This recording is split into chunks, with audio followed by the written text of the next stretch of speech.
the president has met with many of the leaders of the business community, seems to have a strong relationship based upon certain businesses keeping their operations in the United States. I've also heard that some businesses maybe aren't so happy with the president. How do you see it? I think overall, it seems that the business community likes what they're seeing from the president. On the other hand, I wouldn't say that Nordstrom's right now is so happy with the president, based upon his tweets this past week related to their dropping of Ivanka's clothesline. You have to look at that and say, well, it is a bit curious based upon some of the things that the president is now doing, and then all of a sudden they're saying that there's sagging sales with Ivanka's clothesline, and therefore they're going to drop her line. So the president didn't take too kindly to that and went right to his Twitter account. And I think there is some concern by companies in the business community that if they're doing something that the president doesn't like, that he is going to single them out and come after them.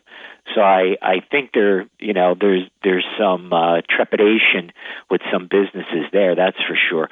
But as far as the president's position or promise of less regulation and lower taxes, that's something that they really love across the board. So I don't think there's any resistance in the business community related to those plans. As far as things like trade, the president has ditched the Trans-Pacific Partnership, and he's raised some issues on the North American Free Trade Agreement. Depending on what he does with those, there's going to be fallout. There's going to be some winners and there's going to be some losers depending upon what the industry is. So right there, I think you could have a split in how the business community feels about what the president's policies are going to be. Another hot topic right now is immigration, which we're seeing the legal wrangling going on. But, there are companies and businesses that are concerned about what's going to happen related to immigration, because there are companies that are seeking out skilled workers abroad to bring them to the United States. And the president himself has said that is a positive thing, that we do want to bring those types of people into the United States.